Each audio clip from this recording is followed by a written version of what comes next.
legendary words of Gus Johnson, crossover, step back. That's right. It is a crossover episode of the Sound the Siren podcast. I am joined tonight by Fourth and Inches greats Trevor Mueller and Jake. How are you gentlemen doing tonight? Fantastic. You guys are already having me laughing. We do our best. Jake, how you doing, bud? Good, man. Living the dream. Happy to be here. And from the Sound the Siren side, we've got Johnny Tugs, Hood Husky, and the Darker Knight. My usual compadres, how are you gentlemen doing? Excellent. Go Dogs. Doing well, well. I'm Without chilling, further man. ado, Without further ado, we got to touch on beverages. Tugs, I just saw you take a sip, so you're first up, sir. Yeah, I'm keeping it Pacific Northwest with the Gold Top Rainier. Nice. Two of us. Tailgate special. Jake, Gold you're on Top. the Rainier train as well. Oh, nice. 3 on vitamin R. Well done, gentlemen. Hood, what do you got tonight, sir? Hey, look, man, y'all know how I get down with my high quality H2O, but tonight I got some Modelo Especial. Hey, Nice. So I'm indulging tonight. Modelo, say hello. Say hello. I'm indulging tonight. Nice. Darker Knight, how about you, bud?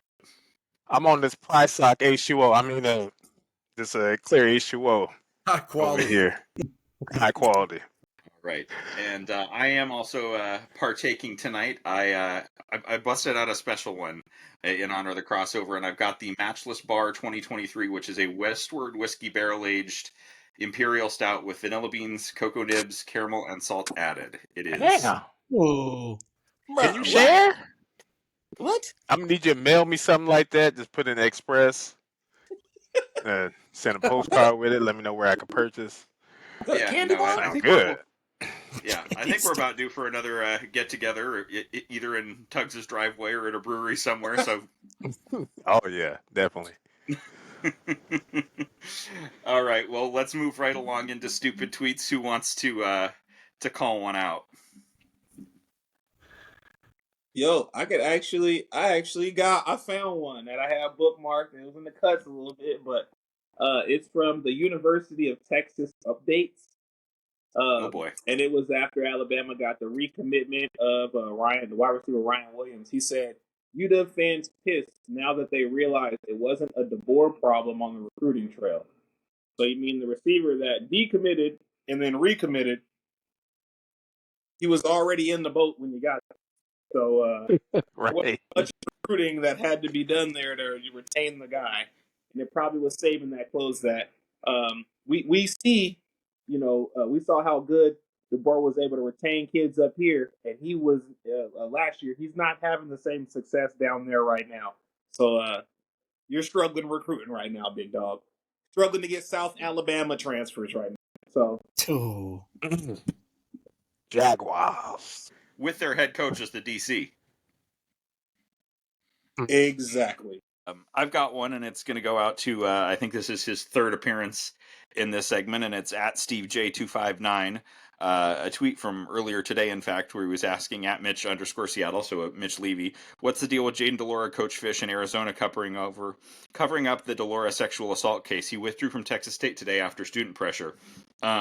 Reminder to Mr. Coug fan, where did Jaden DeLora start his college career? Uh-oh. Sometimes the tweets write themselves. Uh-oh, spaghetti-o.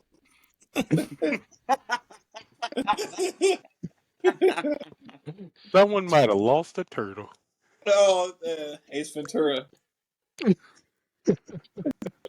That's unfortunate. Steve's out there. Pretty bird. Pretty bird.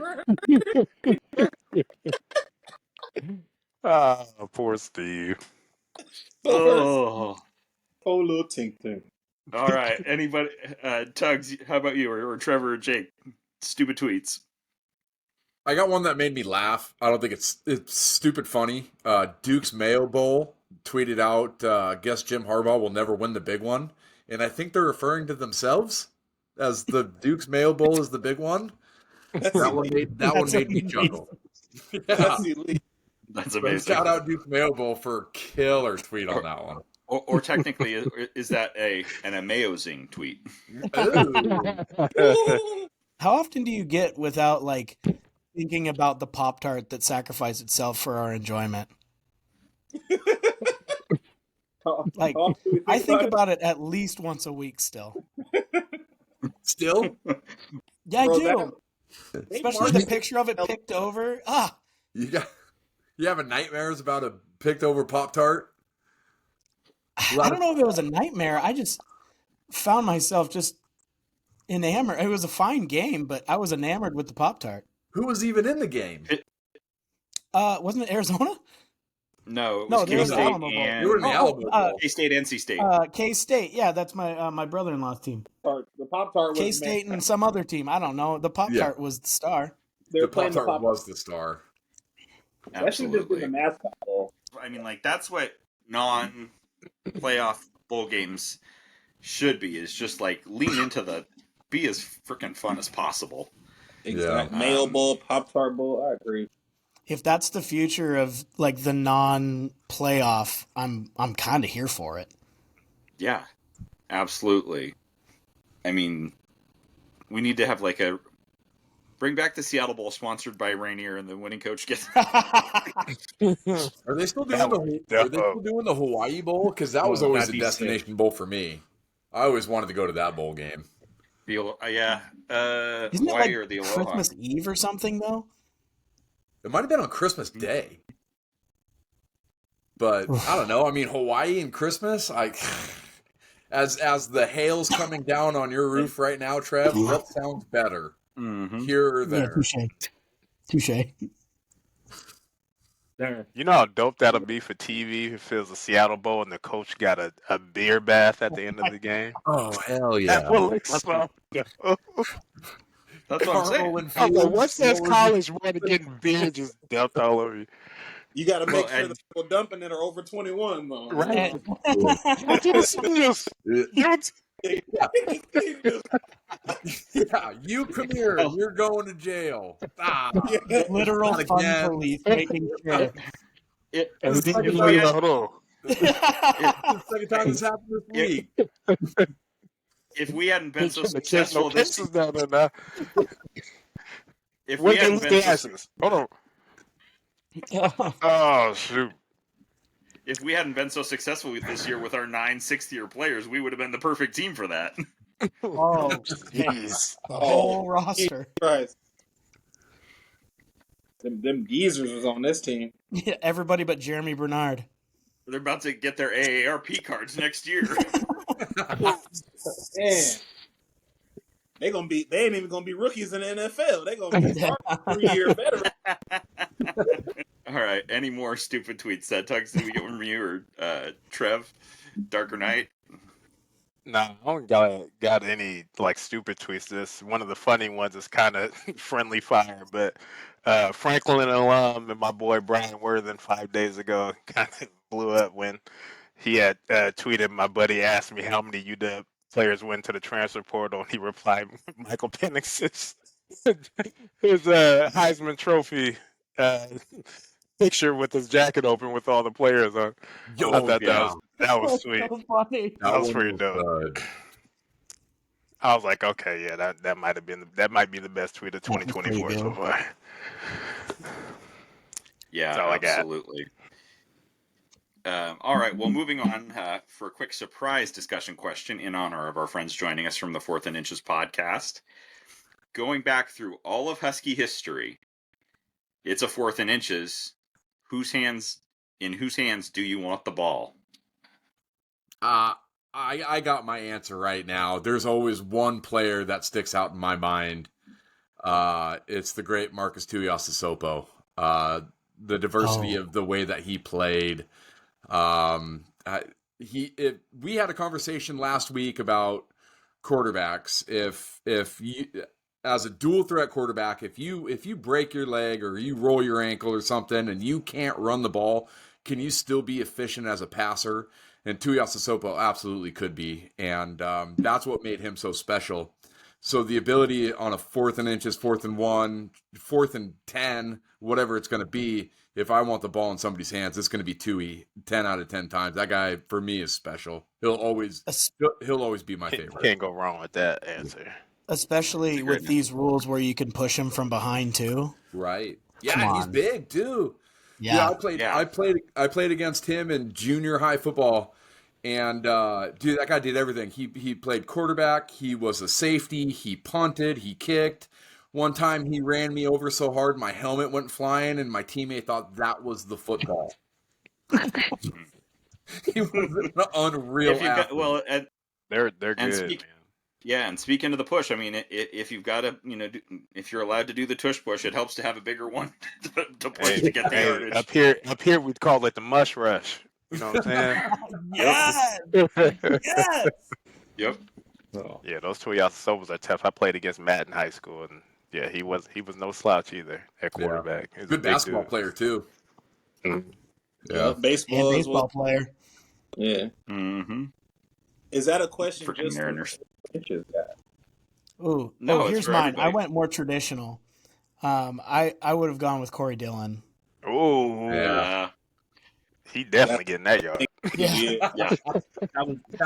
It's more Yeah, after that's who that. I was thinking right off the bat. Yeah, exactly. That's who I was 6 thinking. or 60 more after that. Mm-hmm. Oh, that was a good one, Trevor. You took mine. I'm gonna say to switch it up. I'm gonna say Chris Polk. Oh, Mhm. that's my favorite You're Husky. playing Trevor's I'm gonna say heartstrings. Chris Polk. Oh, him too. Thanks for getting me canceled off my own podcast. Fun, Mr. guys. Reliable. If we had Chris Polk in that game 2 weeks ago, mm. he'd have been the best player on the field. To put it that way. Dude, Chris Polk was so awesome. He always fell forward and got like an extra 3 yards. It was insane. Versatile, broke tackles, Always, could do a little bit of everything. Excellent ball out pass of the protection. He would have been what Dylan Johnson provided us on steroids. Mm. I honestly think if Dylan and Jeremy are healthy, we win that game. But Yeah, I don't know what happened to Jeremy. Yeah, and just watching him on the sideline, like what is going on the bench? It's like, and then he went out there for a play and was kind of like limping out to try and block somebody, and I was like, what's he doing out there? Like, what are we doing? I didn't get that, but I agree. Agreed. All right. Well, let's move into the broader. Or Tugs, how about you? Actually, we don't have answers from the top of the board. We don't have an answer for Tugs, Hood, and myself. So sorry about that. Let's just skip everybody. I'm gonna go with Gas Can. Oh. Miles Gas Can. No. Mr. Elusive. Somebody got to say the name. Man, so I gotta pick after all of y'all took a lot of mine. I gotta go with Mr. Grit. I gotta go Cody Pickett. Oh, Go Cody Pickett for sure. I thought a good one. Cody Pickett to Reggie Williams. Yeah. Hey, you know what I mean? too late. You said 2 people right there. I hope I'm not stealing yours, but I thought a good one would be Jake Locker too. I mean, he was as strong as they come. If you're looking for a half a yard, I was gonna be weird and be like Olin Kreutz because technically the ball is in his hand. Yeah. Oh, shoot. I also might. I'm going to throw a couple out there, or I will say, I think about Isaiah on a nice little read option with a running back. yeah. Obviously, we saw Rome be very successful in that situation. Facts. Crunch time this year, or Mike putting the ball in Mike's hands, as we saw a number of times this year. Yeah, Napoleon cheeses. But goddamn, now I lost it. Napoleon. Give it to Vita Vea, baby. Yeah. 4th and inches, baby. Actually, there it is. Man, I thought y'all was number going to say the obvious. Shaq Thompson. Yeah. That's exactly where I was going with number 7, is Shaq Thompson. 6'2", 230, could run like a gazelle. Did he ever get tackled for us? No. No. That dude, he didn't matter if the hole was there, wasn't there. He was running in either the back of his guard or he was falling forward. That was a matter. good year for linebackers playing running back because wasn't that UCLA That cat? was Miles Jack. Yeah, Miles Jack, Jack yeah. was running the hell out of the ball that year too. Bro, it just And acting that like Miles two-way Jackass. player that two-way player stuff needs to come back, man. Obviously in moderation, but like no Travis Hunter type stuff. But like, come back, linebacker, running back, receiver, corner, like come back. It's so tough though because offered one today that Travis Hunter's such a prime example of why teams aren't doing that though, because he took a shot and it essentially just ended his season just off of one guy taking You one can do it nasty with a shot. linebacker because there's more of a rotation than when you're looking Yep. at the secondary where those guys are out there for the most part. Well, Travis though, they was playing him every snap on offense and then every snap on defense. That's very different than like Chris Gamble. You know what I mean? Ohio State or Desmond. Like, that's very different. Like, play him 60 and then 80%. You know, like, Jesus Christ. All the snaps on offense, all the snaps on defense for the first, like, 2-3 weeks of the season? That's stupid. Yep. God, He you was imagine gonna wear Shaq down Thompson anyway. on this team? On the team we just had? What was the question? Give me that. Shaq Thompson on the 2023 Huskies. Oh, man. I mean, well, for one thing, Donovan Edwards would not have 240-plus yard touchdowns. No. Because Shaq would have got him. Oh. That's the one thing we didn't have this year at linebacker. We didn't have a tone setter. Like, just someone that, not a rotational guy that can set a tone eventually. I'm talking about like a guy from the opening snap. You try to run downhill, it's like, yeah, that ain't working today.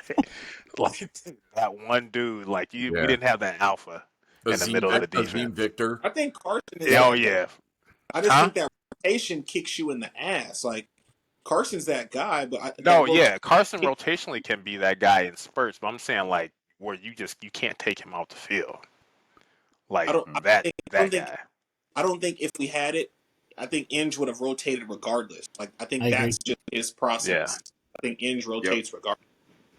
Unfortunately, fortunately, that was a problem. Yeah. Helps, but it also can be a and you see how fast that in the Natty, how fast that Russian attack slowed down when they moved down the box. So that was basically your enforcer all year, but it's coming from the secondary. So that's a little tougher to do, you know, when it's not coming from the front seven. Yep. All right. Well, let's go ahead and move on, and we can talk about Jedd Fisch and the departures, arrivals, commits, hopefuls. What do we think so far of the new top dog on Montlake? He's got to get something to let us know that somebody committed.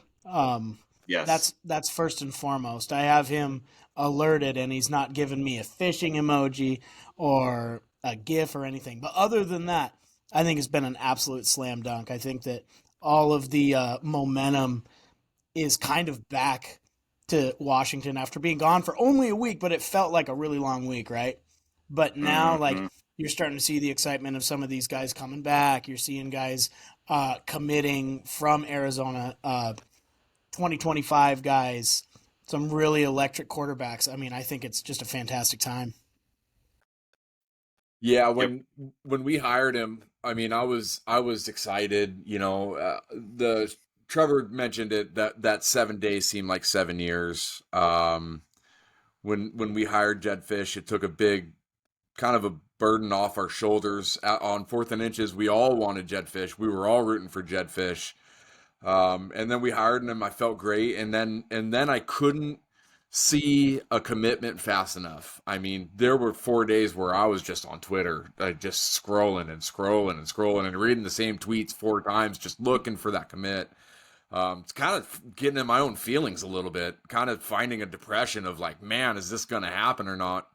Once that first commit hit, it seemed like the ball started to roll in, and it doesn't look like it's going to slow down anytime soon. And it makes me happy to see because it was a dark 7 days, and he's going to have this thing rolling in no time. Yep, I think it like in terms of. Go ahead, Tugs. After seeing like what he did at Arizona the last 3 years, and then what his recruiting is, and yeah, it was dark, and then but all of a sudden now we have like Dijon Lee coming up for a visit, Yeah. right? 5-star out of LA, DB, like, and wants to come got here. a lot of like, yeah, You see it, Trey. yeah, You that's see it. that's insane. Yeah. You see it? Yeah. Well, and I'm happy that you mentioned recruiting. Has anybody noticed how many offers we have out? I mean, Oh my gosh. good Lord. Every Just time I go spamming on offers. the whole West Coast, Big man. time. I Oh have my a scholarship goodness. offer from him. That man feel like Oprah right now. It's the color purple. I was just thinking the same thing. You get an offer. You get an offer. Spamming offers like Ryan Grubb spammed in the past all season. But that just tells you that it's all about relationships. It's about relationships with these guys, man. Like the head coach is sitting silent at a game while the staff is putting in work. That was primarily our player personnel problem before, is where the off the field staff would line them up for the on the field staff, and they couldn't execute. But to the question, I know you guys know how I felt. Like I personally was like Jed Fisch or bust. Jed, signified reload, not rebuild. And I think everybody else that was available was a rebuild, including like Leopold. I think we would have got there, but first year we wouldn't have been able to hit the ground rolling. I think the coaching networks and then just the relationships already developed allow you to hit the ground rolling, and then just the personality of you as well. So that's what I was super excited about Jed Fisch for. And then obviously you're getting a whole bunch of coaching staff that, you may not be like, oh my God, this guy grabbed a 5-star and this guy grabbed a 5-star. They are high level recruiters that he's bringing up here. Like Scotty Graham. Cal Fossey is, I believe how you pronounce that, his name. So I'm super excited. I was trying to tell Husky Nation, you can, I understand you go 11-2 and then 14-1, make a national championship game, but there still was, you can elevate from that. Like that just showed you the standard. DeBoer just kind of showed you the standard of what you can do with talent is here and things like that, and now Jed Fisch is riding off that momentum. So I'm super excited. I think the personnel is going to increase. I think we're going to start to see some more of that dog D out there. I think we're going to start to see a lot more of that run game that we're used to out there, and that physical run game. You're making the point about a guy like Dijon Lee. Those are personalities that we've stayed away from for a long time. Guys from LA, guys that are alpha mentalities, guys that are high profile, high ranked. We had a tough time getting those guys in front of our head coach, and our head coach having the swag to close those guys, or the position coach having the swag to close those guys. And those are things that we don't have to worry about moving forward. Obviously, we have people competing with us for these guys. I mean, we don't need to beat around the bush. Some of the members of the previous staff couldn't close a folding chair. Bro, I'm telling you, bro, couldn't close With instructions laid out. tailgate tent. Yeah. A tailgate tent, couldn't close a grill lid, nothing. I think something that hasn't gotten enough attention. I think all of us on both of our podcasts were super stoked about Will Rogers. I think that it kind of goes to show how good Jed Fisch is at closing. 4 days after Will Rogers commits here, he loses Kalen DeBoer and the team that just lost the national championship. The coach is gone. Will Rogers is essentially gone, in my opinion. I think he's gone. We signed DeMond. He commits here, and then still to close out Will Rogers is exponentially harder because of that, because now he has more pressure behind him. And I think that's a huge get for that program. And I think that instantly the chances of contending exponentially got better when Rogers decided to stay. Yep. Our floor was, I agree with you. I think our floor was significantly raised with Rogers staying. I don't necessarily and we can talk a little bit about the schedule for next year, but I think we will have to see a lot of movement happen, still a lot more inbound movement to really get into the conversation where where we could legitimately say, hey, this could be a 10-11 win team next year. There's just been so much. I mean, Fisch said it himself that, there's a very high likelihood or a decent likelihood that the program that has the most players drafted in this year's NFL draft is the University of Washington, even without any departures to the portal. It's going to be, we particularly with the way our last two staffs recruited or did not recruit, you can't just replenish that talent overnight the same way. Nope. And without that, and what I will say is I probably said that we could have been in that ballpark had Kalen stayed just because of the scheme and how effective that is. But long term, if it means that we take a 6 to 8 win season next year, but we have a staff that recruits like their hair's on fire, the ramp back up is a lot faster. Agreed. Go ahead, Tug. I love it that Fisch is coached under like Everyone, some of the best like NFL. Yeah, everyone. Yeah, and Belichick, he's already tweeting that Harbaugh, like Carroll, McVay. yeah, he's gonna take a little bit from all of them, and like he's already tweeting out that Zach Taylor, the head coach for the Bengals, and like Sean McVay, head coach for the Rams, and like the GM of the Eagles is already gonna stop by for spring ball and like watch the team and hang out. Like, Gotta love it. as a player, what Compared you to want to our, come and meet those guys? I'll just go ahead and say it. Compared to the coaching tree of our prior top dog, who basically looks like the family trees and Family reunion. fan base. Hey, and one thing I am my own grandpa. One thing I was big Go on, bro, about Ed Fisch. One thing I was huge on was how he rallies an alumni base. Like, now I'm not saying that Arizona's alumni base, like as far as a professional football player, is low or anything like that. But he went out and grabbed what arguably the two best in Brewski and Gronkowski, and engaged them in the spring game. You know what I mean? So I have and you also saw, a lot of our alumni at his introductory presser. That is the culture that he influences. So he's gonna. It's not just coming from, I think DeBoer and even guys like CP. They relied on their upperclassmen to set the tone in regards to standard. Well, now you're gonna have dudes that have been where you're trying to get that are gonna be Lawyer on the side. Malloy. Standard, exactly, guys. The Lawyer was able to help this year. Mario was able to help this year. So you're going to have a lot more. I'm pretty sure we're going to see a lot more people that we haven't seen in a long time. Like Stanback came out and about around the two playoff games. So you saw that cool ass picture of all the former quarterbacks taking pictures together. You have to rally that. And that's why I'm not mad at a guy like DeBoer. It's like, bye, enjoy your next stint. But, like, you rallied the program back to where it was supposed to be. And now you can have a guy that, is a little better acumen than you, take it to the next level. So I'm excited about it all. They can And take like that he success coached and actually Isaiah recruit Stanback with in the NFL. And He knows Jermaine. these guys on He a didn't different necessarily level. directly coach Jermaine, but he was on the 2010 Seahawks staff. Ties, and more ties, man. That is beautiful. Yeah, I mean, and it was. I feel like the coaching staff, Go ahead. as a whole, upgrade a ton.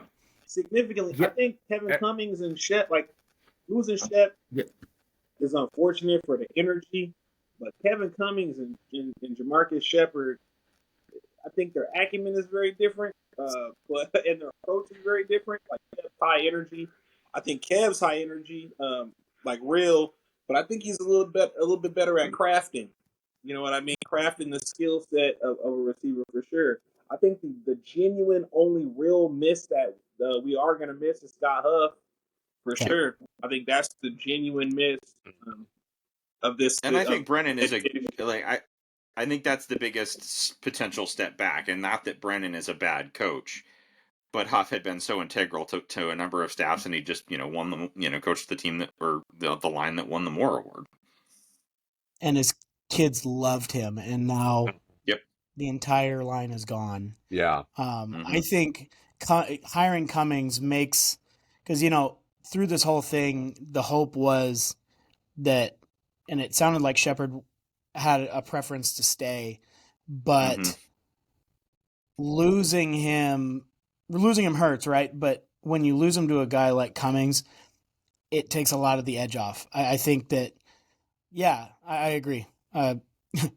Hood's making a bunch of signs at me, and I agree with him. He's saying they're all the same. They're really similar. So yeah, I guess this is on YouTube, so you guys will see it too. But I really appreciate having Cummings come up here. I don't know what to do with my hands right now. Yeah, get it. He got McMillan to go to Arizona after Kevin Sumlin, destroyed that program.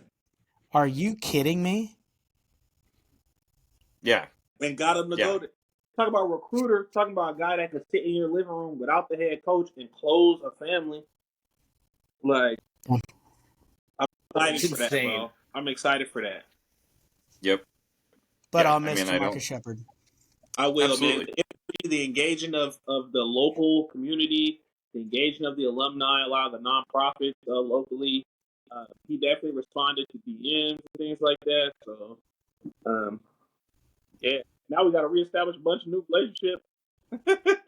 Yeah, but the nice part about it is though that we brought Pow Pow with him, and he's already been here, and been there and done that, and established relationships in the Northwest, and I think he's going to bring that recruiting trail that he left here, and I think he's going to do great things. Give him 2 years, and I think he's bagging all the talent. He's got a few guys in the league. Yep. Yeah. Mm-hmm. And just think about what this means for, what this means for local recruiting. Like at the end of the day, it's a double-edged sword. The majority of guys that come out of Washington that don't go to Washington, they tend not, to do too well. But the guys that do stay tend to be the better prospects. But at the end of the day, I still feel like you have to at least lock up at least the top 3 to 5 in the state, regardless of whether or not you feel like they're pros or not, just off a general principle. And then if they want to portal out after a coaching change, or they're not good enough year 1, year 2, year 3, then so be it. But you can't let a guy like Braden Black go. You can't let a guy like Jason Brown go that wants to be a part of your program, but I don't know if he's going to play. Just take him. Just take him off a general principle. Why would you ruin your O'Day to UW pipeline just because you feel like a guy may not fit? Because, we had... it was because, Marks was infallible, and, running back play wasn't, a key problem that cost us a national championship game. Right. Because Dylan got hurt. Right. Okay, so here's a big problem, Hooligan, with that whole thing. You're exactly right. All I heard was, well, they love Tybo. They love Tybo. They love Tybo. And I agree. I love Tybo. I did too. But the nature of the position, you have to continue to restock that room. Sam Adams is a perfect example. Sam Adams hasn't been able to stay healthy in the entire time that he's been in the program.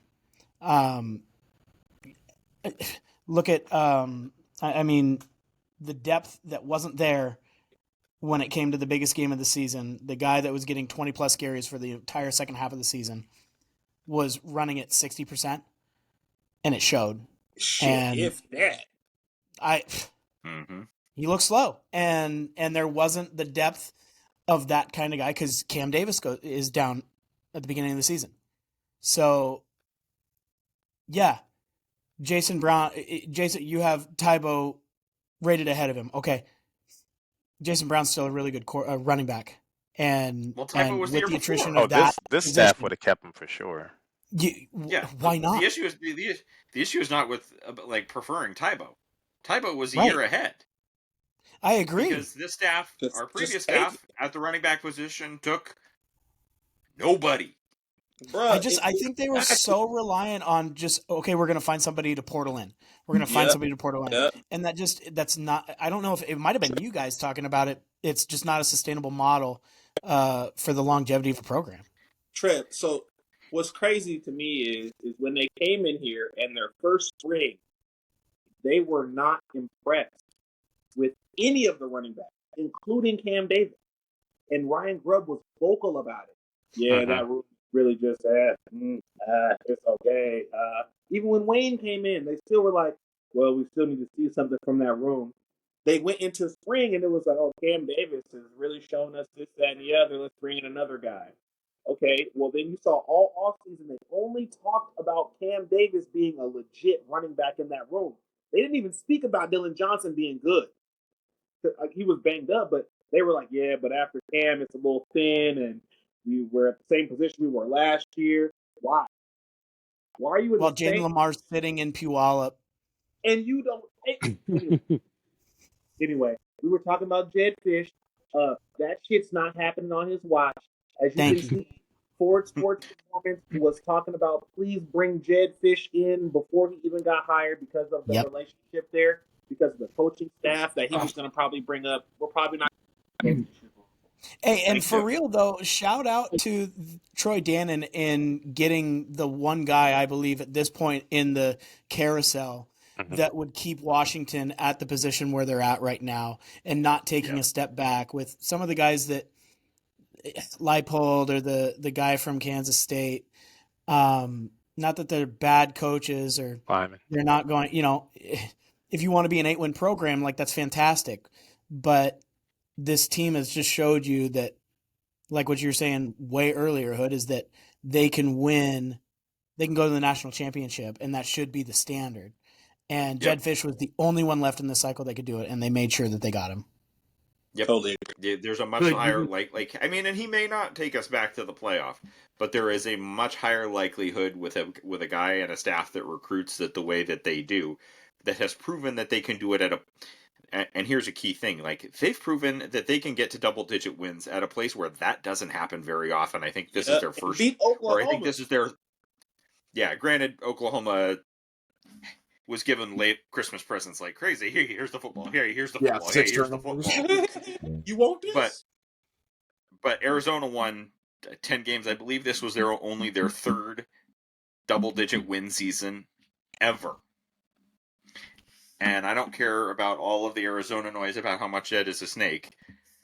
Washington is on a different level than the University of Arizona. We're on a couple of different levels than the University of Arizona in terms of resources. We can start at the bank account. In terms of history, yeah, and that's one of the other thing I will say. It's a whole raft of stupid tweets. Anybody that does not understand what can happen when Washington decides to spend money and play the game does not pay attention to what's happened in college football history. Because when Washington decides, hey, we're serious about this motherfucker, we fuck some shit up. Oh, I was just gonna say, like, I wanted to go off of what you said, Hood, about immediately once Fisch got named, Ford Sports was tweeting out everything pro UW, and I was like, oh, how the tables have turned. Like, it's nice to have him finally on our side. Yep. Yep.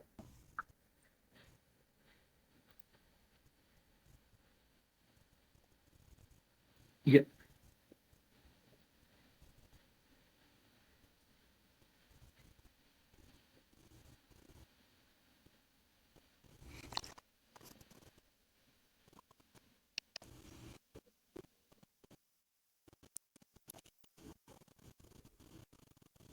Yeah, I mean, they were starting to bear some fruit with just how good their system was, and their recruiting was going to take a step forward, because if you win 14 games, you're going to get noticed. But you don't. Yeah. But this staff, you don't have to win 14 games to get somebody to pay attention to you. And when you go out, and if this staff, say in 2025 we win 12 games, the kind of class that this staff's going to be able to pull in, sheesh.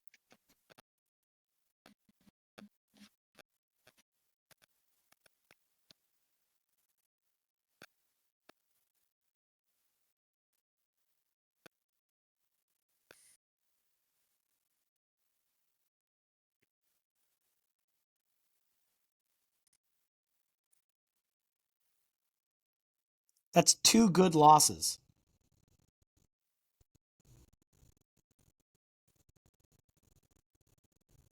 Hell, Oregon would have made it. Oregon, they could have. We could have had a trilogy. Zona would have been in, right?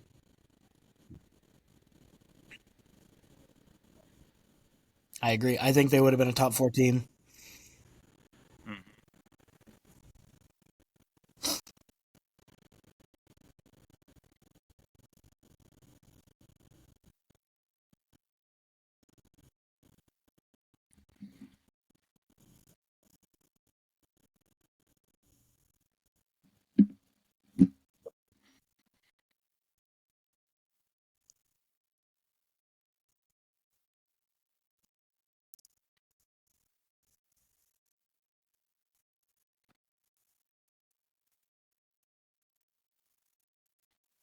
Mm. Yep. Yep. Of the let's move on to a slightly different topic. Of the players that have confirmed to depart, the biggest loss, and I'm not talking to the NFL. I'm talking of our outbounds that are remaining in college football. For me, it's a slam dunk, honestly, and it's Parker. And that's no disrespect to Jeremy or anybody else that's left, but Parker Brailsford is special at that position, and Yep. Mhm. he's following Huff. I get it, but it's Parker. Yeah, I think it's not even close. I think Yeah. it's Parker. I think the Second, I mean, conversation's more around second. yeah, second, I'd probably say Jabbar, but Parker Oh, for sure is head and I shoulders to right me. now it's I would say right now it's Jabbar, but if Before the news of, I'm saying like just yes, off the team we just had.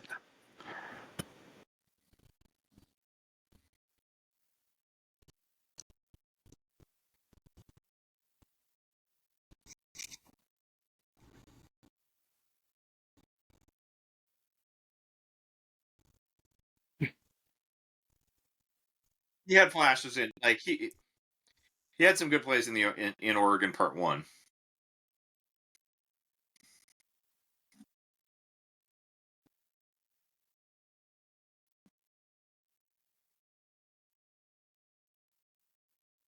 Mm-hmm.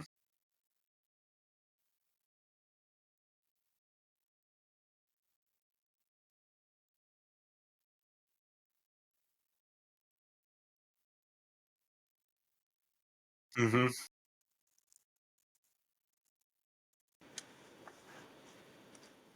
He's versatile too. Mm-hmm.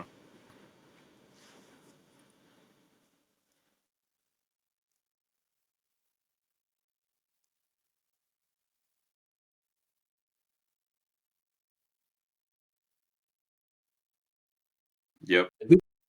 I think the one that hurt for me is somebody that never even stepped onto campus. The one that I keep looking at, I'm looking at, the recruits that are incoming and outgoing right now is potentially BJ Green.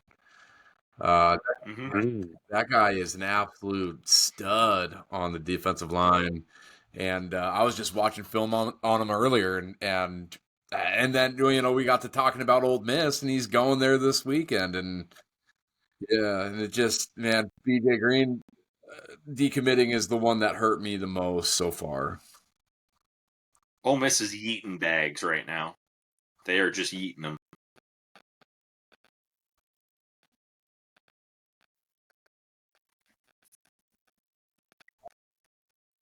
Yeah, Mhm.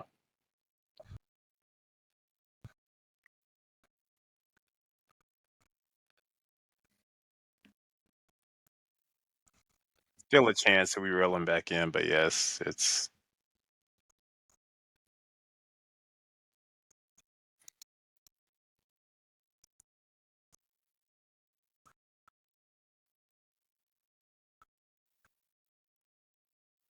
Well, UCLA might be shopping for a new coach soon too. So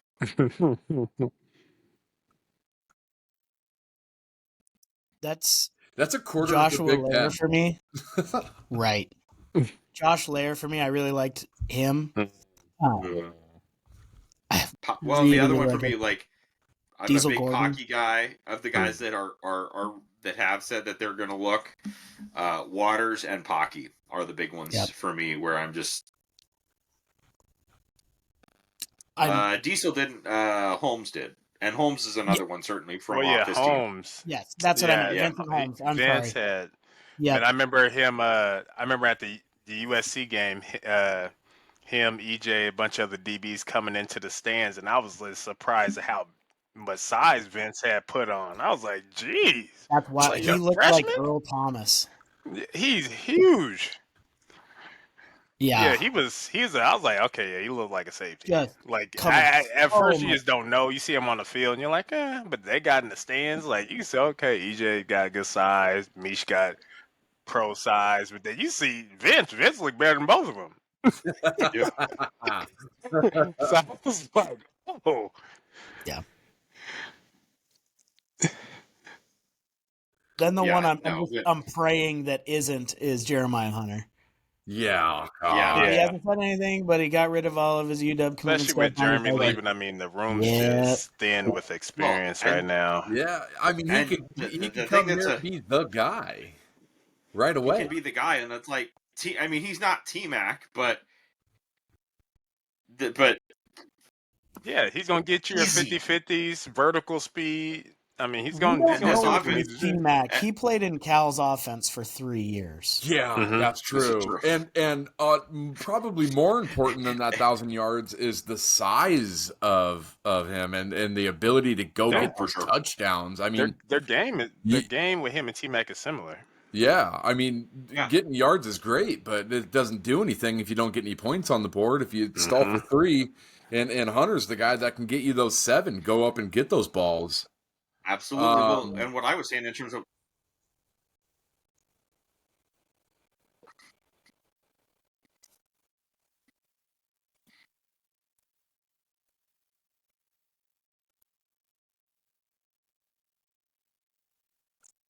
Oh, I think he just withdrew. He just withdrew his name from the portal and went back. Yeah, I was just looking at that.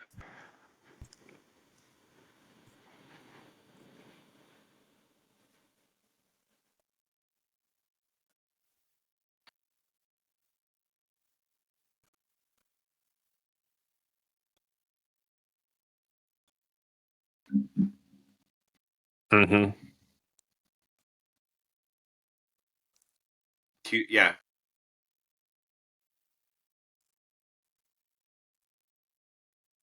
You got Rashid, you got Keith Reynolds, you got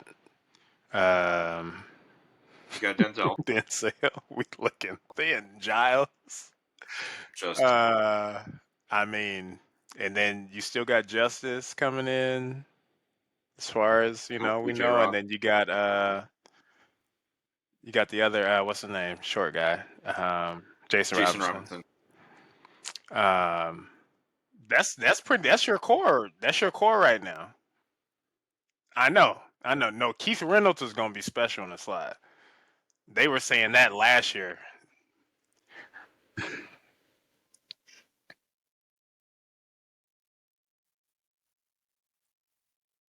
Mm-hmm.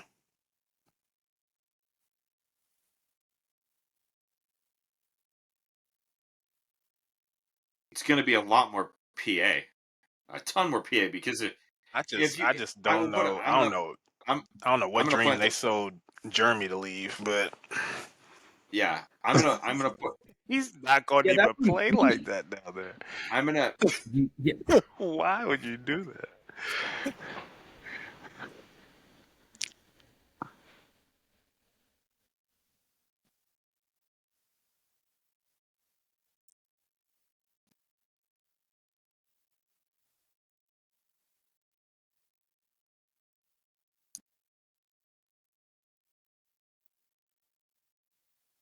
Mm-hmm.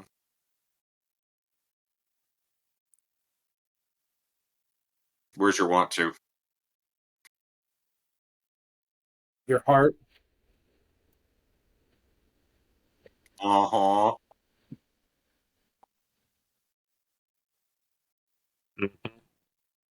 Short careers. That would happen at Nick Saban's Alabama. Yeah, you remember corners NFL out there with knee superstar braces, and you're like, hold on.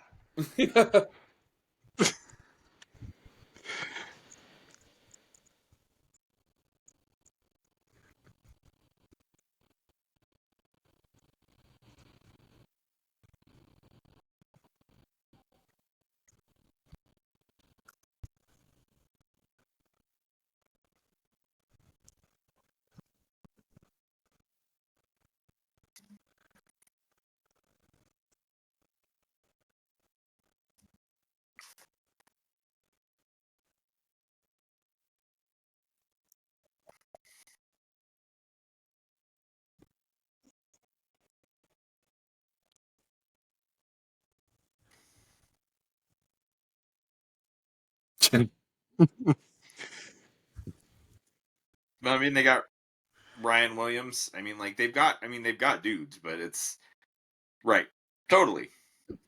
But he doesn't have Rome Jalen and Jalen as leaders to set an example, or to be like no, it's Yeah, he's not sitting behind the best well in receiver this in college football. Just well, getting and I'm gonna say it right now.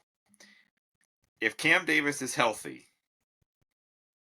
and we can figure out even a above average offensive line, we are going to have one of the top 5 1-2 combos at running back in college football. hell Jonah and I mean, like we need a line, and we're a Big Ten team. Well, no, but like but the thing is, like, here's the thing though. You make Big Ten defenses respect their run game. I don't care if Will Rogers regresses to post-injury Jake Browning. We are going to hit 2 or 3. And shouts to Jake. Like he lit it up. And like, dude, we know it was the shoulder. You were not healthy the last 2 years of your Washington career. But Will Rogers has a better arm than post-shoulder injury Jake. Yeah, and I disagree with. Let me finish. Let me finish the thought. If you establish that 1-2 punch on the ground, and you keep Jeremiah Hunter in this offense, we are going to hit play actions, and there's going to be no one around because we're like, well, shit, they're gashing us for 6-7 yards every goddamn time, and we're a Big Ten team. We can't allow that shit, so we got to creep up. And shit, there's a receiver behind us. And oh, wait a second, they actually have a quarterback that knows how to deliver a ball in that situation. I mean, and you can sleep on Will Rogers all you want, but you give that guy suitable protection and an effective ground game, we're gonna be just fine. That's a great point. I absolutely agree with you. What I don't agree with is Trevor. Come on. We don't need an offensive line in the Big Ten. All we need is a punter. That's all we need.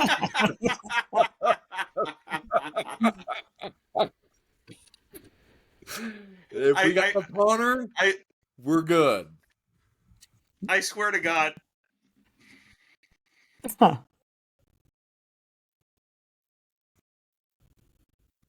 That was my favorite part of you in the Spaces, Hood.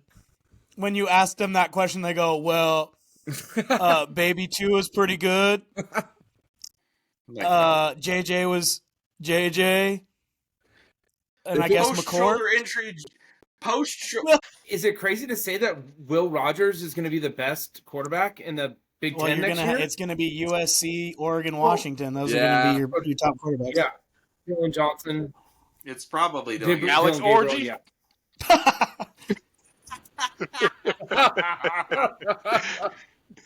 And the rest of the adult industry. I think there's going to be. Well, who's going to be the quarterback at USC? No, the kid that played Moss. It's Miller time, yeah, baby. the kid that played in the Miller bowl time. game. And he played nice in the bowl game too. He played nice in the bowl game, but he did. The long history of one game meaningless bowl game wonders is. Did you hear what the USC players were saying after that game? After they won that game, they're out there running around the field going, "We a team now! We a team now!" Well, they do actually have a defensive coordinator.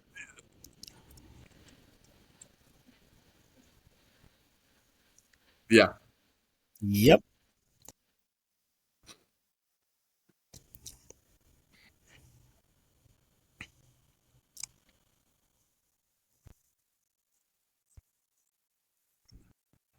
Yep.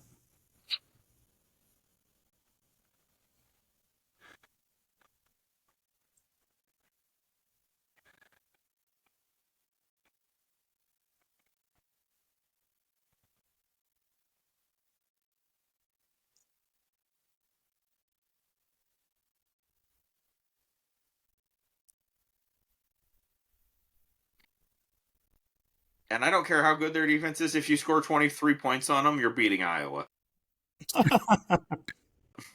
If you score, if you 23 score field 17, goals. 23 might beat them by 12. I mean, it's pretty Right. bad when your own dad's going to fire you and you bail mid-season because you know can't put your that under dad's going to contract. fire That you. is crazy. That's the most Yeah, awkward right. Thanksgiving dinner I'm not going to I've make the ever points per seen. game quota. Yeah, that's the most Every awkward game you looking at the game track like, damn. Yeah. Dad, we're going to have to score 40 this one. Dad, help. Drew Aller. talented, but no. He could be good, but he's still coached by James Franklin.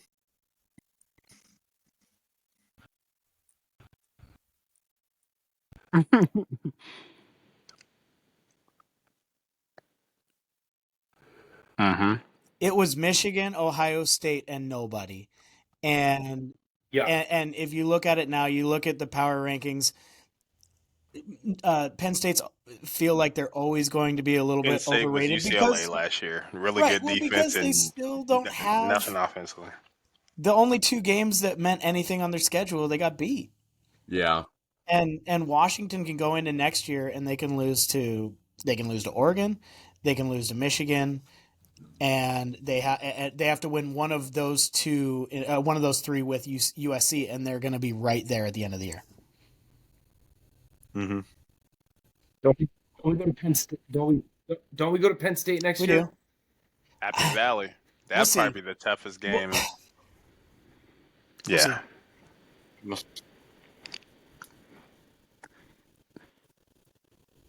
It's going to be an amazing atmosphere. A whiteout, 100,000 plus It's going to be fans. very, That's very gonna be cool. dope. Yep. I'm glad we're going to have a 6th-year senior quarterback. Yep. On the flip side of the biggest loss of who we've gotten already in the Fisch era, who are you most excited? Who's going to make the biggest impact as a Washington Husky? And we can do In this their as a career two-part or question. next year? We can do it as In a the two-part good question. book, We can there's say a next year, and then we chapter can in say overall. I'm going to turn to the Boogie Ephesians. I think you gonna have two bookend Oh boy. long redwood corners Hmm. are gonna lock.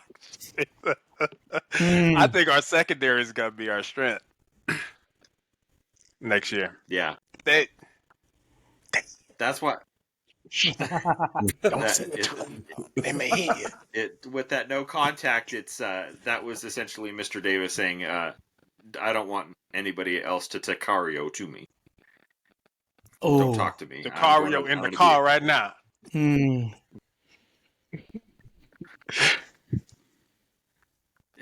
Mm-hmm. That was fire. I like I'm like, that that purple appeared real quick. That's Ephesians crazy. was trying to sell his Arizona jerseys while they were still at full price on Fanatics today. Did you guys see that? I saw that. I saw that. Oh, Did man. you see? A hustler never stops hustling, you know. Did you see my comment?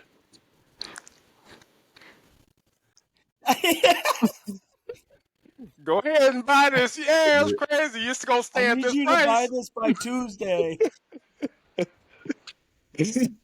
He's staying. What's his cut when it goes on clearance? No, you're right. Buy him now. Buy him at $139.99. Gosh. Matter of fact, there's a BOGO if you get them right now. Let me go and tweet the code.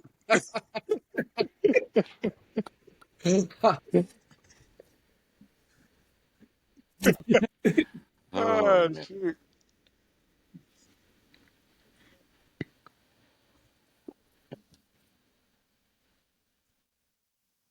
Mm-hmm.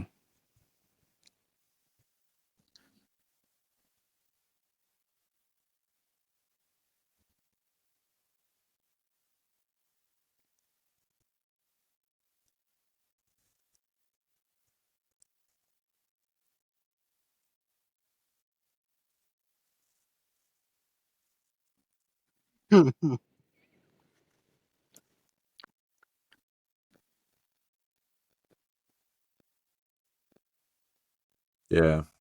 Give Paul Menke 2 years and he'll be that guy for you. Can he stay? Mhm. Please. I I know. don't. That man too busy taking pictures with his hair down. Um, Life, you don't enroll in I'm- classes. I will say my answer for next year is obviously if he's healthy, it's Jonah Coleman. Mhm. Because that dude, like I said it on our episode where it was me and DJ on Sunday. I'm like, that dude is a rocket ball. Like that guy is a rocket powered wrecking ball. Mhm. Yeah. Overall, I'll put the pin on this one. For his career, highlights on demand. Yeah. Yeah. That Yeah. dude, it like I don't think I said it, and if I did on Sunday, I'm gonna repeat myself on the episode I released where it was just DJ and I.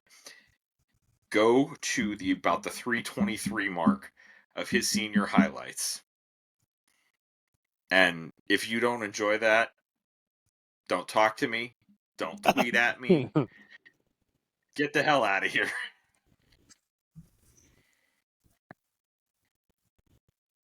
Yeah, I was great gonna say call. Drew. That's a great call.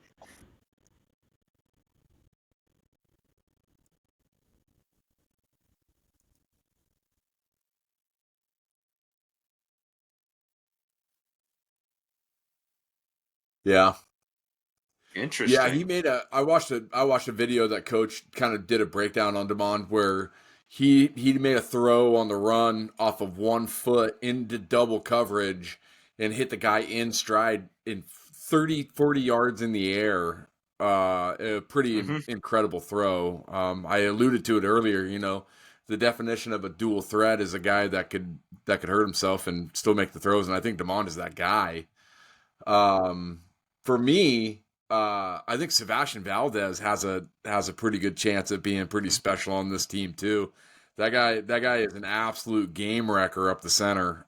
He's a big body and he's a football knowledge guy. He knows what gaps to be in, when to be there. When we signed him, I thought that was a huge get, and then for him to recommit, I think it was today, maybe yesterday. That made it was today. Yeah, it made me happy. For sure. Yeah.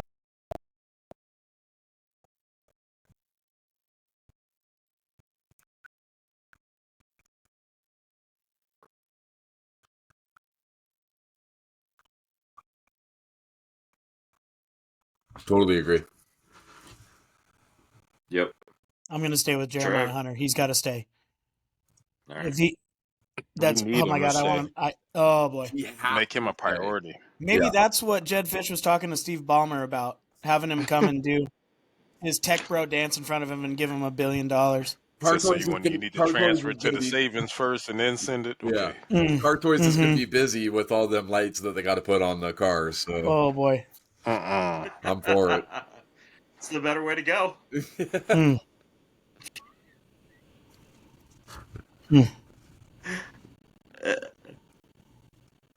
That's true. That's supporting local business.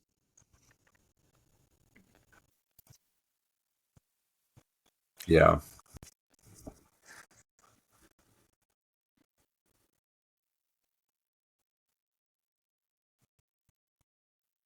Yep.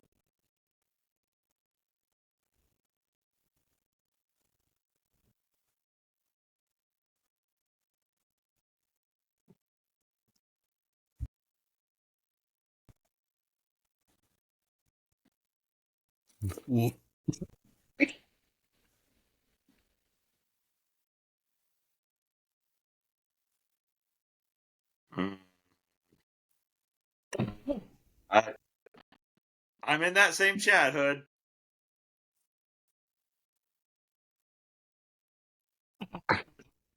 It's weird to be like in that rivalry, kind of rooting for Ohio State, isn't that? I mean, it's a new position for me to be in. There's no way I could do it.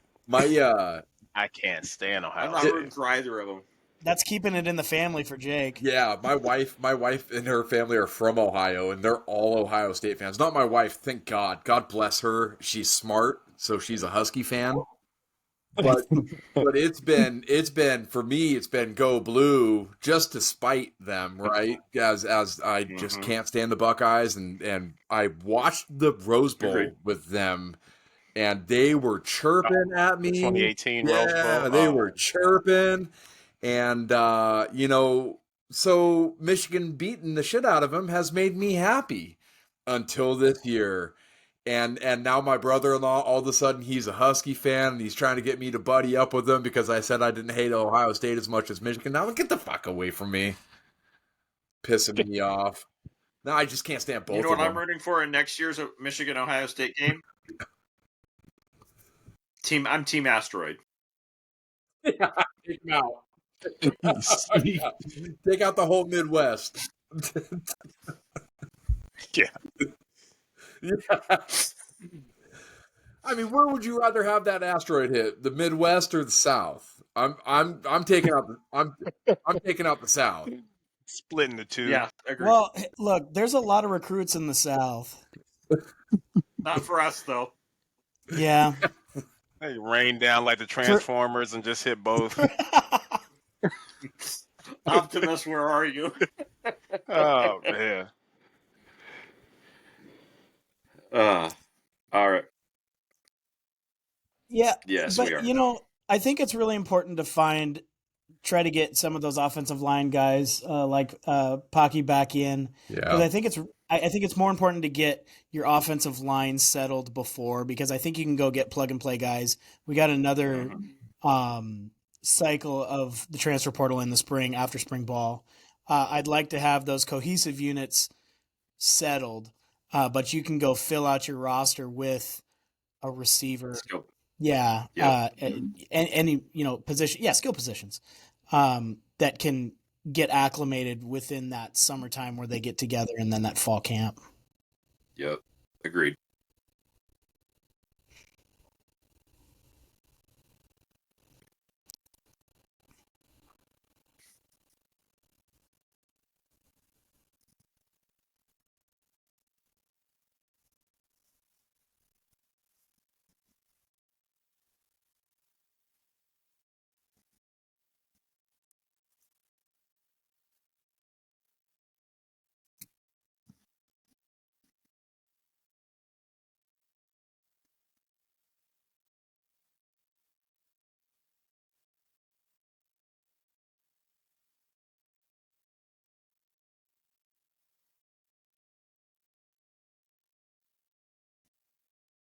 Yep.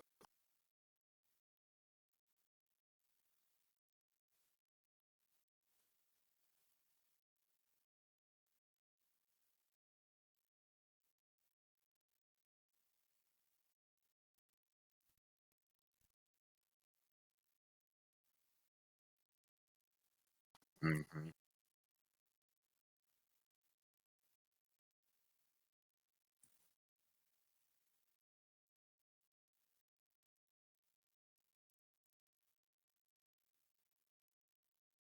Especially best time receiver of year. with the rooms that you have here that's so young, and Jed Fisch is the brain behind it. And the time of year that you guys can bring those guys to campus. Big deal. I mean, the weather is not as big a recruiting factor as everybody makes it out, but you want to show off Seattle in its best. May and June. Cherry blossoms. Yeah. Mm-hmm. It's June, and then it's September when the games start, and it's beautiful for that month.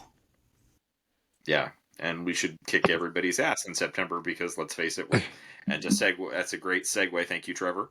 Into the talking about the 2024 schedule. There's no way we should lose a game in September because we are home against Weber State, home against Worst Eastern things Michigan. have happened. We are in Seattle. Yes, they have, but Jimmy Lake ain't coming. John Donovan ain't coming back. We've got a game at Lumen Field against the Cougars. We've got another purple team coming to town in the Northwestern Wildcats, although that surprisingly a good team this year.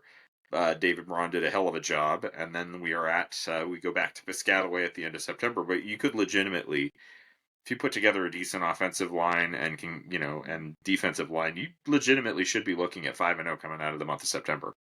Yeah, should be 5-0 going against Michigan. Good God. 5-0 going into a rematch of the national championship game. Husky Stadium is going to be bananas.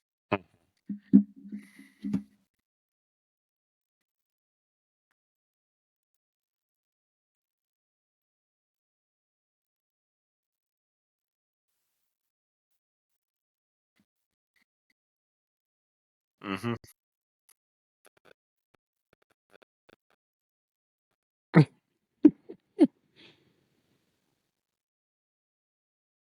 Mm-hmm.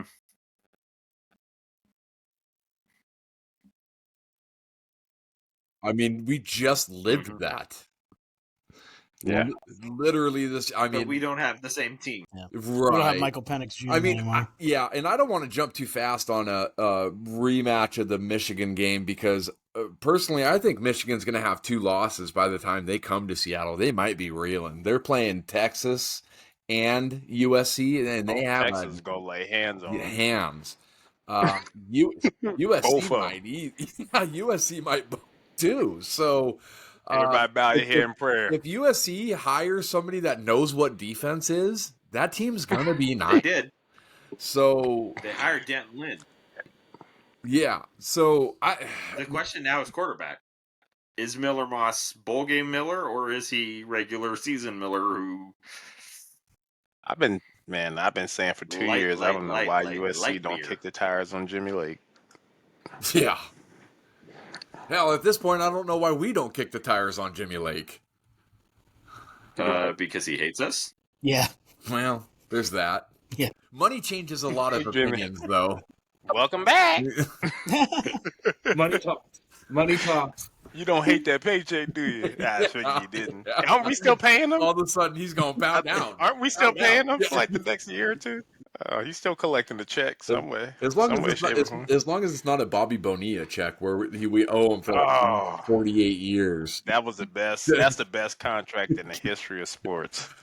Shohei's might That be man better been than retired that right for now. 50 years and still get a check. I every mean, year. I don't mean to bring up baseball on a Husky football podcast, but man, get paid. Because we've never talked about another sport. Jed, maybe that's why Jed was in Los Angeles. He was pitching Shohei on NIL sponsorship. You want to come speak to the team too, Shohei? Shohei, Bring I got the translator a up here, feeling that too. you might be able to play safety.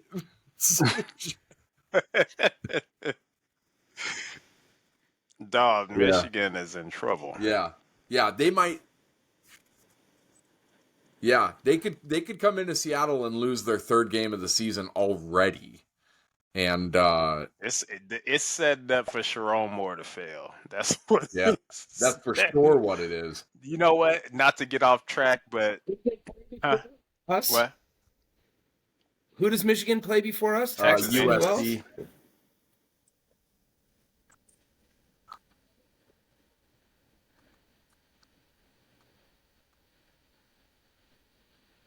And PJ, for whatever reason, like ends up playing people that he shouldn't have.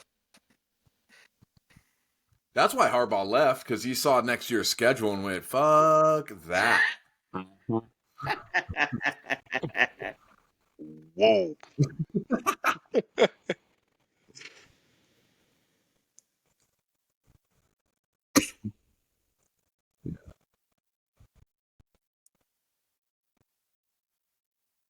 I said the same thing to Hood about DeBoer. I was like, you left when it was hot. It's like you bet on Bama, then bet on yourself. Yeah. You seen what you were leaving. You didn't trust that you were gonna be able to reload. And so, you know what? Let me take advantage of the spotlight and go. He wanted to go where it's easy. Well, he'll parlay that with Saban's guys into the NFL, and That's what I'm saying. It's only a stopgap. He'll be there 2-3 years, he'll be gone again. Then he won't have to takes recruit. advantage of the NFL. momentum. That was just a perfect. That guy's transition. gonna learn a lesson someday, and it's gonna be. It's gonna be hard. It's gonna be like the Scott's Tots episode of The Office. It's gonna be hard to watch. Right. I was like, damn, can you stay and develop a recruiting class first? Sheesh. Okay. You just gone. class.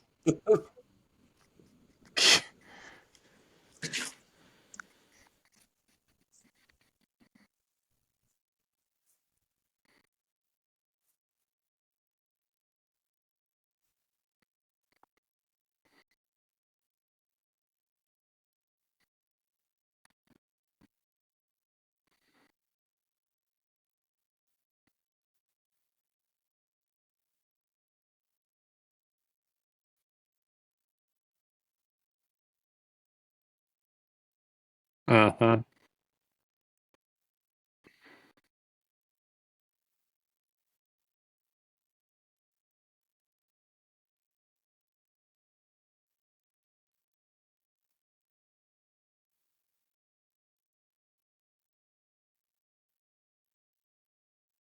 Mm-hmm.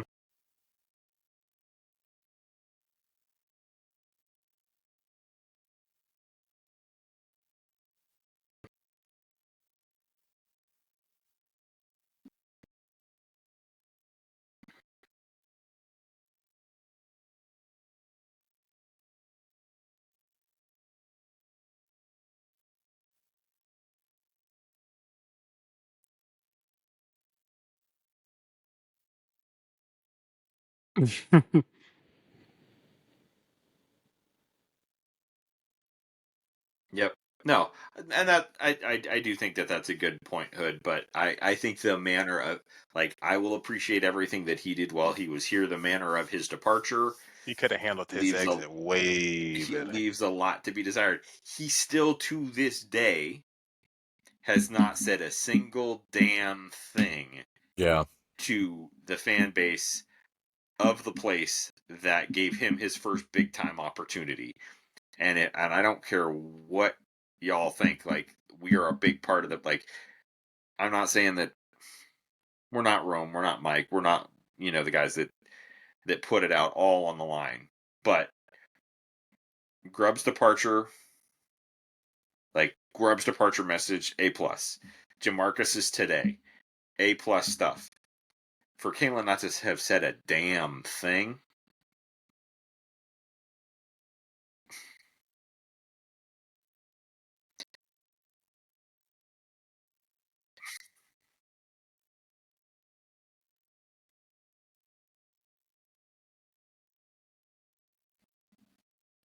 Mm-hmm. Yeah. Mm-hmm.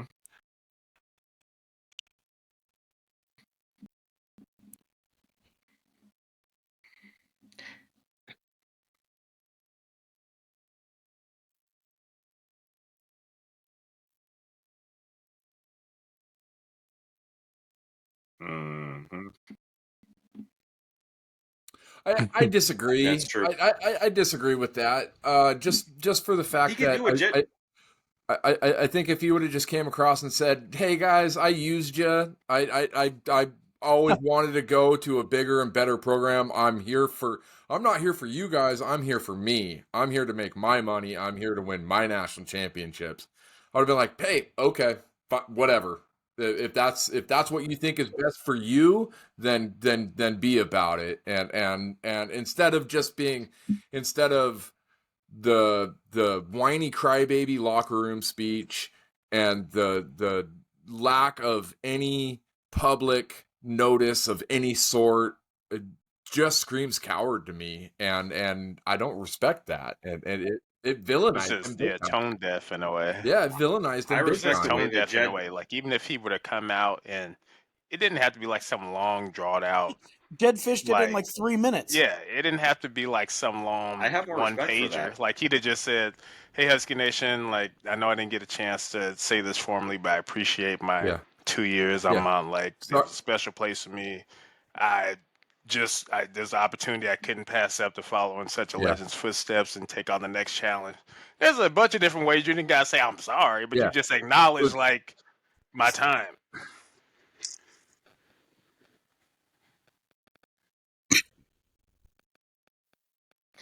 Yeah.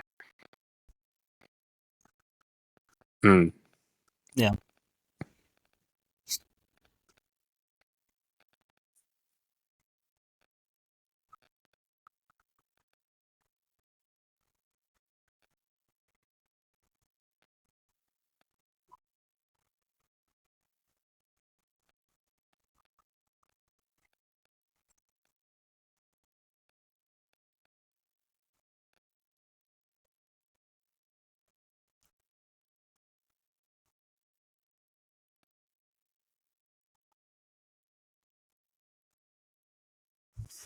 Yep.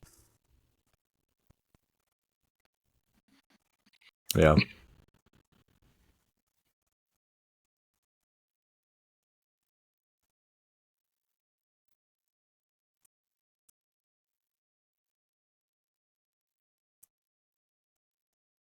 Yeah. Yeah. No, I think it's. I just think it's I think doing it in a press conference in front of your new team and having something personal that you can literally type out to the fans is two totally different things. Like you're speaking it. You're speaking it. I'm saying to not necessarily like we needed it, but I'm just saying like you're looking at the man. You're judging him based off his character, right? So you're saying like you're gonna look me in the face and you're gonna tell me what you need to tell me. Great, just tell me. But don't go in front of your new team or that media and then say what you would have said. Yeah. You know what I Right. mean? Like I just It want just to take feels a real. moment at the end of everything you were saying just to say that and then cut it off and go to the next thing. I mean, You know what I mean? Like It just take time out, just say it and be done with it and then it's done. he You had know, his then you're just Yep. like, all right, that's what I need to do. he had It his feels entire antithetical to meeting with what. the, so real quick, he had his entire meeting with the team and never once said, "Hey guys, I'm leaving." It was like 10 minutes where I'm like, "So what's he doing? Like, is he leaving? Is he not?" Yeah, yeah, and so it all just screamed to me like, dude's kind of a coward when it comes to, and maybe that's why he's Hmm. left everywhere for 10, everywhere he's been after being there for 2 years, because he's afraid of what could happen if he sticks around. I don't know, man. It just all seems But really that's weird. okay. Like even if he was like, man, it was just too tough to tell you guys in person. I just couldn't do it. Like just acknowledge it, own it. You know what I mean? Just like own why you didn't say that when you had 25% of the team, whoever was in front of you, Yeah, where you could have got your message across and let them know why weren't you able to say it then? I mean, Like, if you had to go back on it, be like, you know what, as a man, I owed it to you guys. I looked you guys all in the face every Saturday and let you guys know what I needed from you. And when you needed that from me in that moment, I failed you. And that's on me. I should have been forthcoming, should have told you guys this and that. You know what I mean? Like, just as a man, like you're teaching these guys to run through a wall for you, and when they needed you, you know what I mean? It was you took the easy way out. yeah, You know what I You mean? can't totally. you can't just you can't like think about how the timing couldn't have been worse for all parties involved. Because yep. I mean, you go from the highest of highs for since Arizona State, right, to from 2022 all the way to now with all these wins and amazing experiences to a really really disappointing deflating loss, and within a week we never even did like a podcast where we talked about all the guys that are moving on to the NFL Yeah, because the cycle was already started. So, but I mean, you have to get there to Alabama to make sure that you can keep your guys in there, and there's a guy in place to try to keep those guys from going to Georgia and Ole Miss because they can go anywhere they want. I mean, they were Hasn't recruited by Nick exactly had a Saban lot in of luck with Alabama, that yet. and that's the problem. Yep.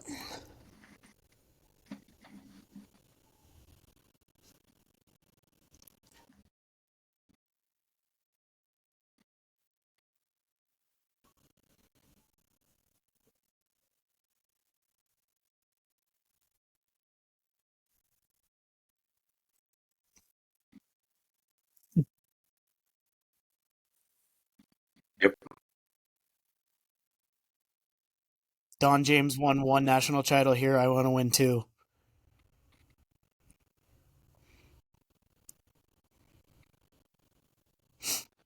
Like a week later, he was in USC.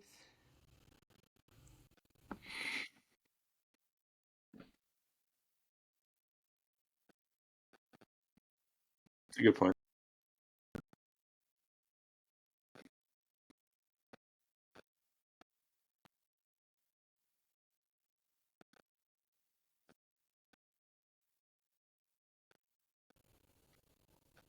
Yep.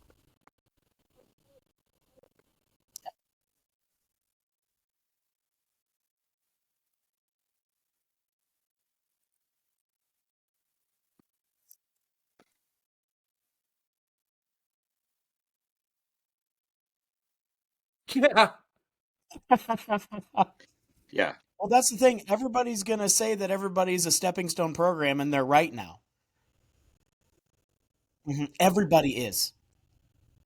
Even Alabama. Because Alabama is a stepping stone for Kalen DeBoer to the NFL.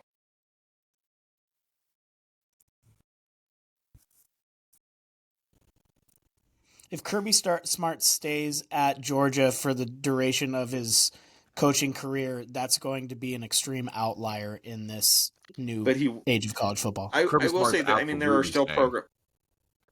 Yeah, he absolutely will. Like, there's, what does he have to prove? Unless he wants to go to the NFL. No.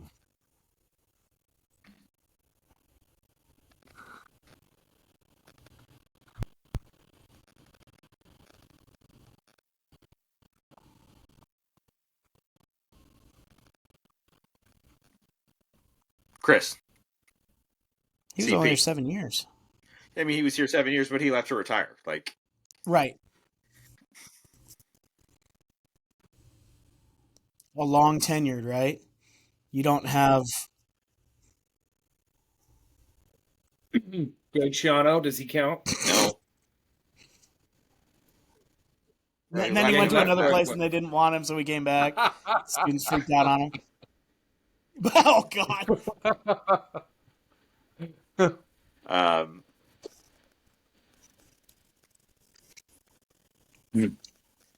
And that.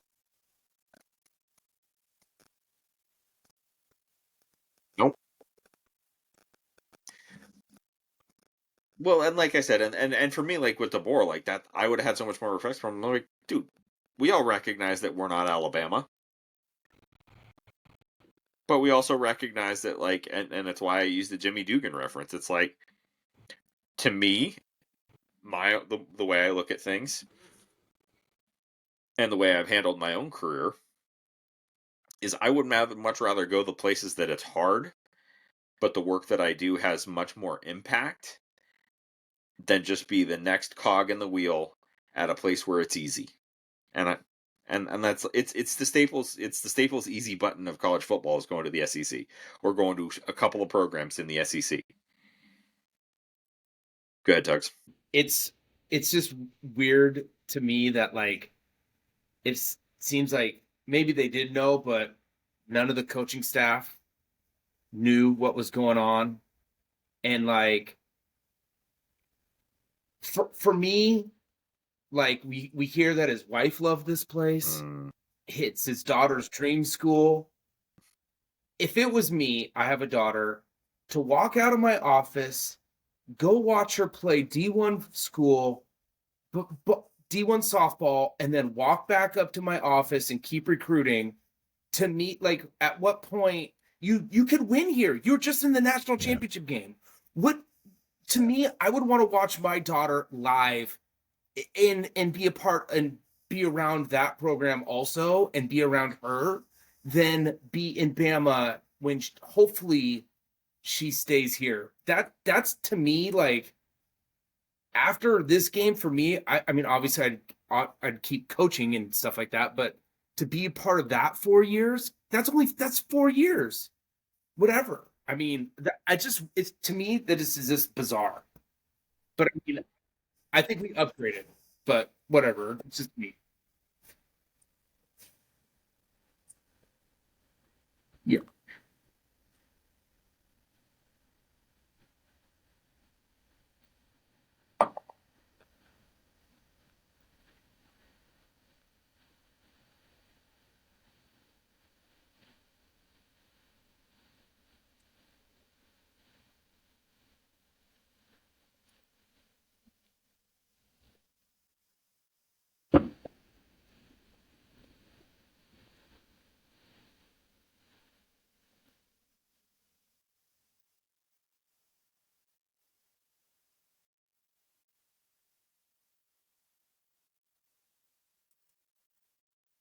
Yeah.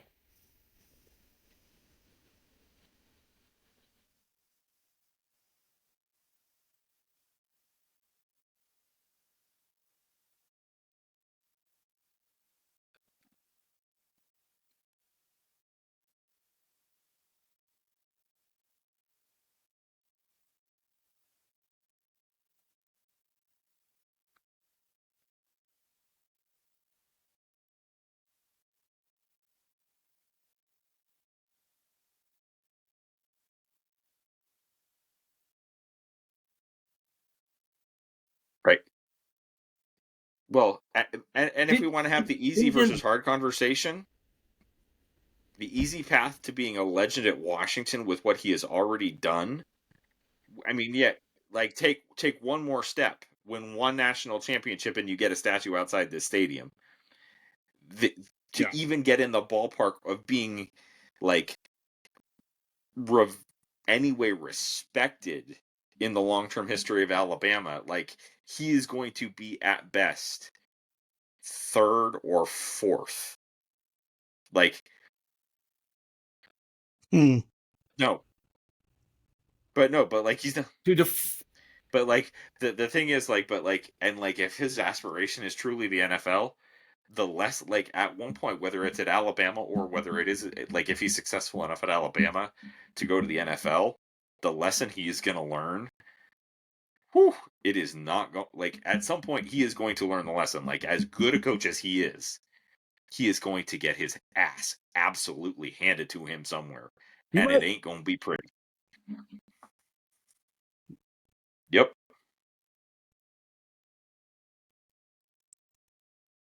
None of us would.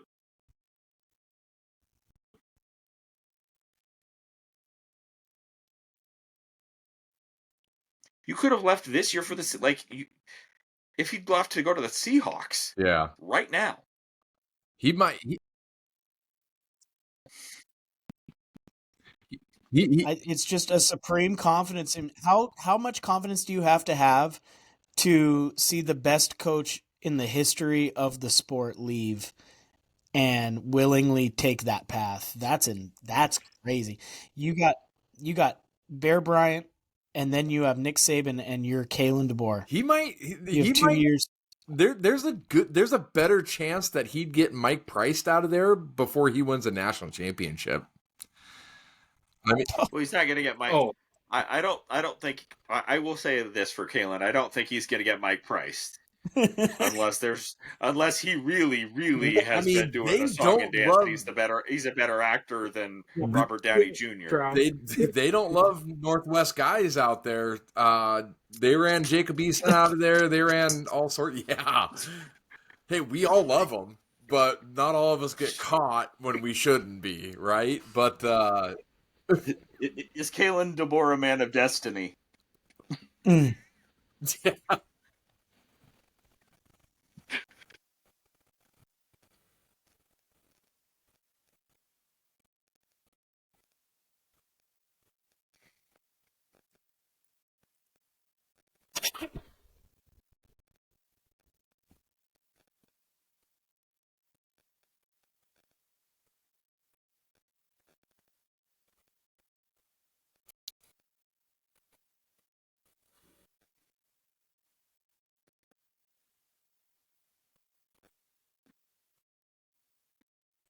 Didn't he say in one conversation he was like, "Oh, I just had to go." Didn't he say something like that? Like I just had to go. Like he was like forced, kind of.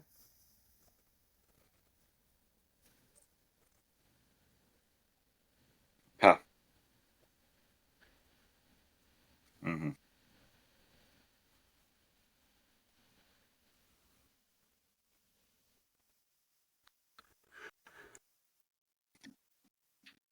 But the thing,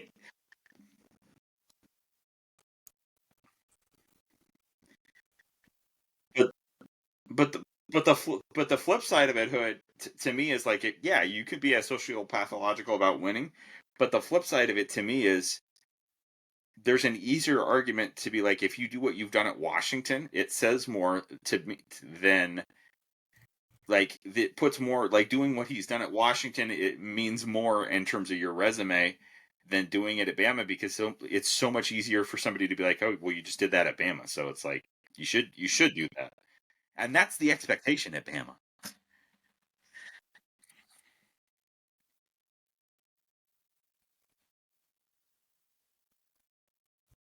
Like it. No, they're not. They're not going to be able to.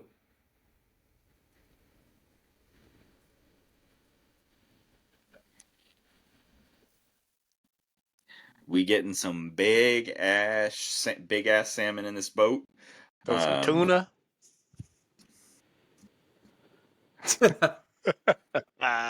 Well, we know Well, there's there's a definitely team one in the in Kalen. Midwest that got 30 days to disperse some players.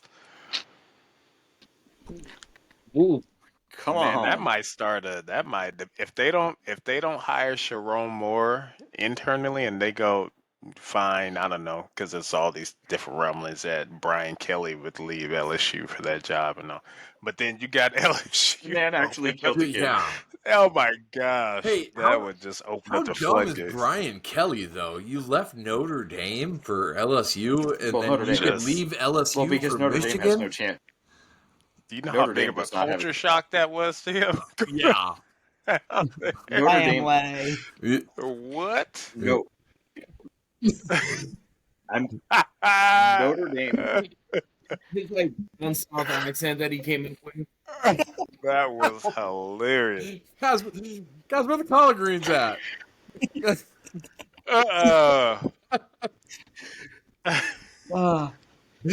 the world we live in right now, Broil. based on the season we just came out of. There is probably a distinctly much easier path to a national championship at the University of Washington than the University of Notre Dame. Oh yeah. Yeah. Yeah.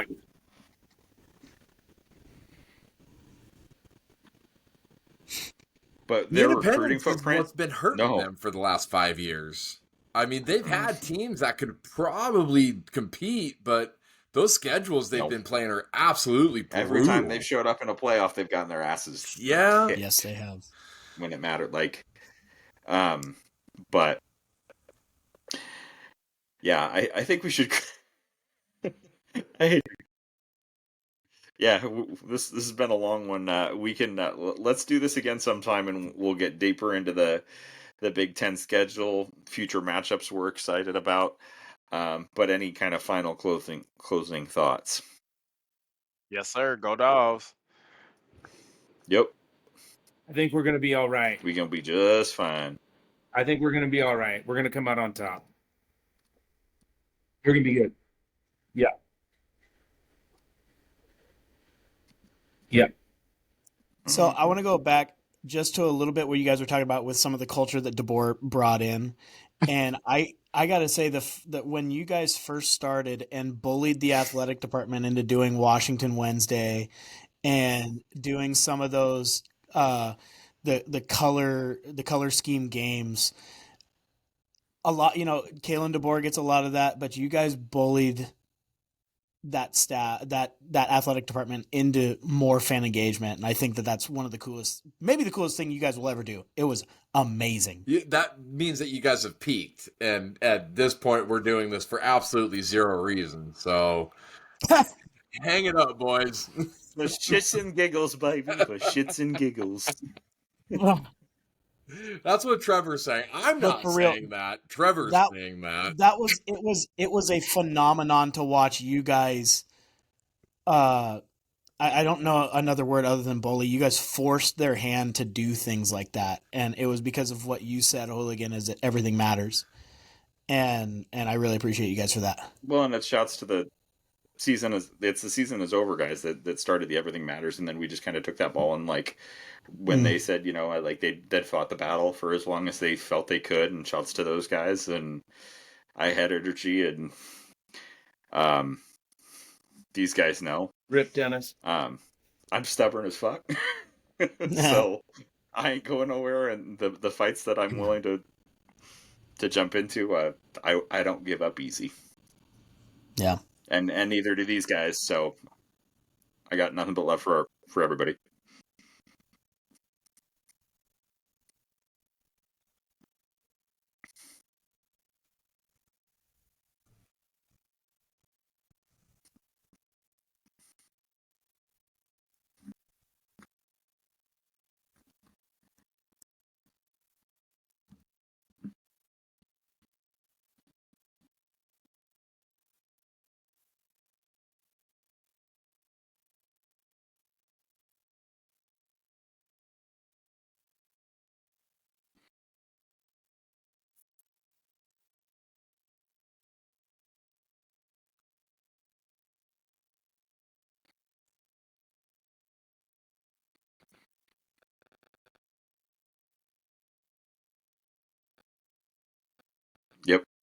Yep.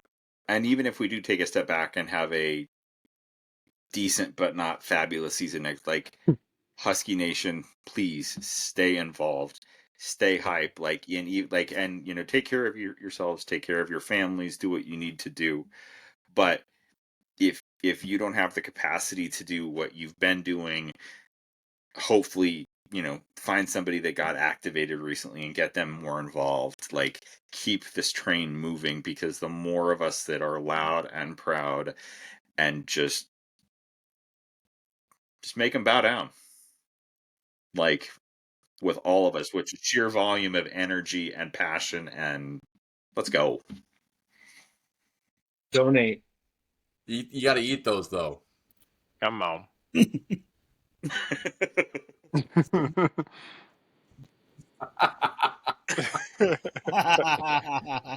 It's better than tasting like condom rubber. Oh, jeez. I was gonna do a Jameson like crab legs. We just went fishing. Oh, That's Mike Price fishing. oh, Wow. oh! You got a two for. You got a Coug and the Alabama hit. Oh no! About to be Mike Price 2.0 down there. All right. On that note, I think we should definitely call it. Thank you so much for listening. Please continue to listen to the Sound of Siren podcast. Please listen to Jake and Trevor and Coach V and Kayla and everybody on Fourth and Inches. Thank you for listening. Go Dogs. Go Dogs, Go baby. Dogs.